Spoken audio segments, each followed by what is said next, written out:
तीन बहनों की लालची भाभी। करिश्मा, रेशमा और मनीषा तीन बहनें हैं। उनका एक भाई भी है, मयंक।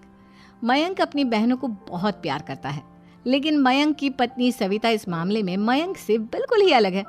वो अपनी ननदों का जितना बुरा कर सकती है उतना बुरा करती ही रहती है और अपनी ननदों पर हुक्म भी चलाती है। करिश्मा, करिश्मा, तुमने अभी तक नाश्ता नहीं बनाया? तुम्हारे भैया को ऑफिस जाने में देर हो रही है। हाँ भाभी, बस अभी बनाती हूँ। करिश्मा, तुम ये ढीलापन छोड़ दो। कल को पराये घर जाना है।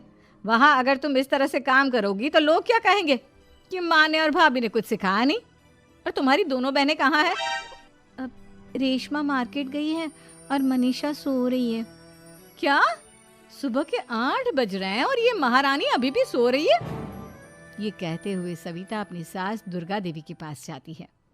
माँ जी, देख रही हो अपनी बेटियों के तौर तरीके? क्या हुआ बहू, सुबह सुबह क्या कर दिया मेरी बेटियों ने? अरे एक तो अभी अभी उठकर किचन में गई है, दूसरी सुबह सुबह बाहर चली गई और तीसरी अभी तक सो रही है।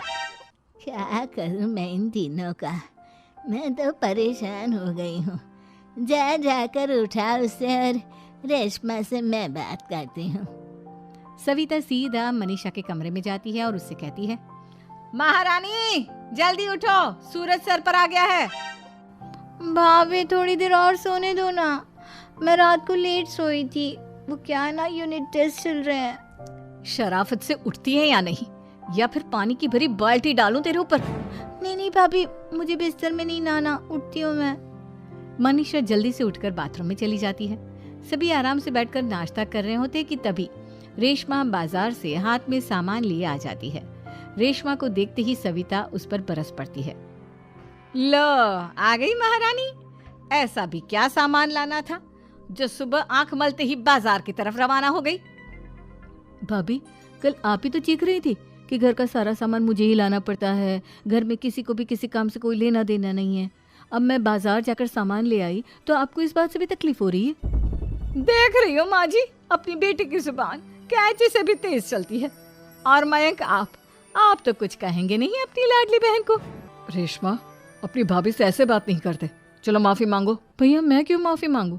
आप भाभी से बोलिए ना कि हम पर कम हुक्म चलाया करे। हम इस घर की बेटियां हैं और आपकी पत्नी की ननद है, नौकरानी नहीं। लो कर लो बात। इनकी भलाई के लिए कुछ भी बोलो तो इन्हें बुरा लग जाता है। इस घर में यही इज्जत है मेरी। देख लो माँ जी, आपकी बेटी किस लहजे में मुझसे बात कर रही है। सविता वहां से चली जाती है। मयंक को बहुत गुस्सा आता है, वो भी वहां से चला जाता है। फिर करिश्मा रेशमा को समझाती है, रेशमा, तुम्हें भाभी से माफी मांग लेनी चाहिए थी ना। लेकिन दीदी, मैंने कुछ किया ही नहीं, तो मैं माफी क्यों मांगू? हाँ करिश्मा दीदी, रेशमा दीदी जैसे ही घर में आई भाभी ही उन पर चिल्ला रही थी। हाँ, मैं मानती हूँ कि गलती भाभी की थी। मैं तो इसलिए बोल रही हूँ कि भाभी ने माँ को तो पूरी तरह अपने वश में कर लिया है। वो हमारी बात सुनती ही नहीं। मयंक भैया हमारे लिए हमेशा खड़े रहते हैं, इसलिए उनकी बात का मान तो तुम्हें रखना चाहिए था ना। कोई फायदा नहीं दीदी, कुछ दिनों की बात और है, भाभी उन्हें भी हमारे खिलाफ भड़का देंगी। फिर वो भी माँ की तरह हमारी किसी बात का विश्वास नहीं करेंगे। इसी तरह सविता अपनी तीनों ननदों को किसी न किसी बात पर परेशान करती रहती थी। एक दिन मयंक अपनी तीनों बहनों के लिए गिफ्ट लाया। करिश्मा, ये तुम्हारे लिए हार का सेट। रेशमा, तुम्हारे लिए सुंदर सी ड्रेस। और मनीषा, तुम्हें किताबें पसंद है ना, तुम्हारे लिए किताबें लाया हूँ। थैंक यू भैया। थैंक यू भैया। थैंक यू भैया। करिश्मा, तुम्हारा नेकलेस कितना सुंदर है। ये भैया कहाँ से ले आए होंगे? मैंने भैया को 3 दिन पहले फोन पर ये डिजाइन दिखाया था और आज भैया ये ले आए। सविता तो अपनी ननदों के गिफ्ट्स देखकर जल गई और करिश्मा का नेकलेस तो उसे भी बहुत पसंद आया था। अपनी बहनों के लिए कितना अच्छा नेकलेस लेकर आए हैं, मुझे कभी कोई गिफ्ट नहीं दिया। मैं आज ही ये हार चुरा लूंगी। रात में सविता करिश्मा का हार चुरा लेती है और इसी तरह उसे अपनी ननदों की जो भी चीज़ अच्छी लगती वो उसे मांगती नहीं, बल्कि रात के अंधेरे में चुरा लेती। इसी तरह दिन बीतते गए और सविता ने मयंक के दिल में भी उसकी बहनों के लिए नफरत पैदा कर दी। एक दिन मयंक ने करिश्मा और रेशमा के लिए रिश्ता देखा और ये बात उसने घर में सबको बताई। माँ, करिश्मा और रेशमा के लिए बहुत अच्छा रिश्ता आया है। वो लोग कल इन्हें देखने आ रहे हैं। आप और सविता मिलकर सारी तैयारी कर लेना। ये सुनकर करिश्मा और रेशमा खुश हो जाती हैं, लेकिन सविता सोचती है, अगर इन दोनों बहनों की शादी हो गई तो घर और बाहर का काम कौन करेगा? मनीषा तो एक नंबर की कामचोर है, उससे तो किसी बात की उम्मीद लगाना ही बेकार है। मुझे इस शादी को रोकना होगा। अगले दिन सभी लड़के वालों के स्वागत की तैयारी करने में लगे होते हैं। तभी मयंक अपनी बहनों से आकर कहता है, तैयार हो गई तुम दोनों? देखो दोनों लड़के बहुत अच्छे हैं, मैं कोई कसर नहीं छोड़ना चाहता, इसलिए तुम उनके सामने अच्छे से बिहेव करना और अपनी भाभी से लड़ने मत लग जाना। करिश्मा, तुम वो नेकलेस पहन लो ना जो मैं तुम्हारे लिए लाया था। भैया मैं बहुत देर से वो नेकलेस ढूंढ रही हूँ, लेकिन मुझे मिल ही नहीं रहा। क्या तुमने नेकलेस खो दिया? तुम्हें पता भी है वो कितना महंगा था? तुम कोई काम ढंग से नहीं कर सकती। मयंक गुस्से में वहां से चला जाता है। थोड़ी देर बाद लड़के वाले भी आ जाते हैं। वो दोनों बहनों को पसंद कर लेते हैं और रिश्ता पक्का हो जाता है। लेकिन सविता के दिमाग में तो कुछ और ही खिचड़ी पक रही थी। वो पंडित जी के पास करिश्मा की कुंडली लेकर जाती है और उन्हें पैसे देकर करिश्मा की कुंडली बदलवा देती है।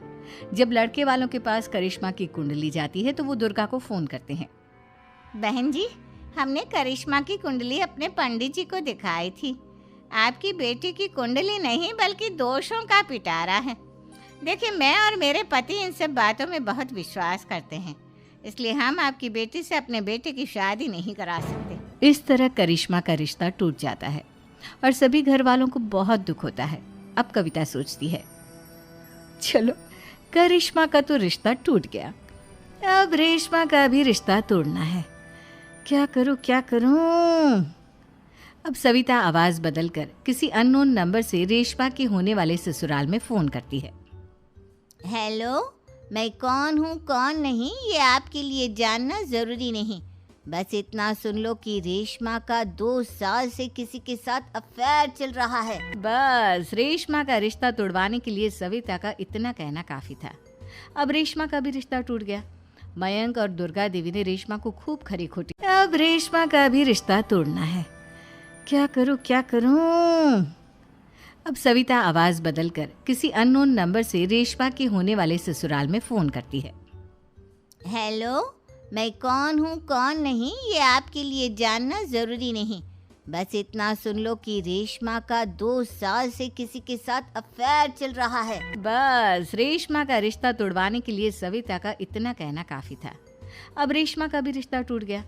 मयंक और दुर्गा देवी ने रेशमा को खूब खरी खोटी सुनाई और उससे बार बार उस लड़के के बारे में पूछने लगे। आप दोनों मुझे क्यों परेशान कर रहे हो?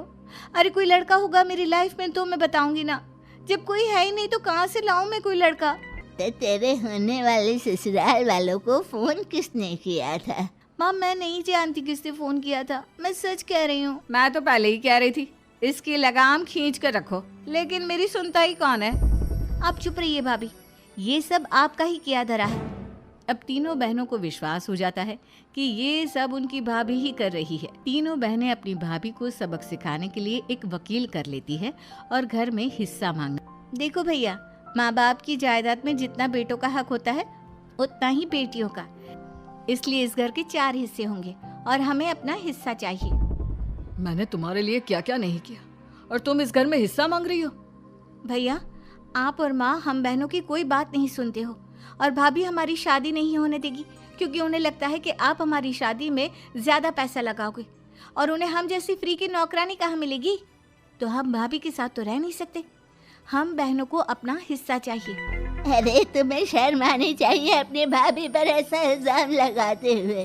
वो तुम्हारे बारे में कितना सोचती है। हाँ माँ, भाभी हमारे बारे में बहुत सोचती है, दिन रात बस यही सोचती रहती है कि किस तरह से अपनी तीनों ननदों को परेशान करूं और कभी मुझे पढ़ने भी नहीं देती।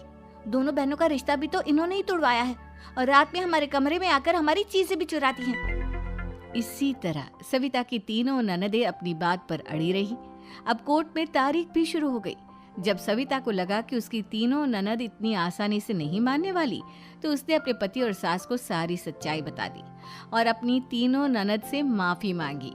मयंक और दुर्गा को भी अपनी गलती का एहसास हो गया। अब सविता खुद करिश्मा और रेशमा के लिए अच्छा रिश्ता ढूंढती है और उनकी शादी करवाती है।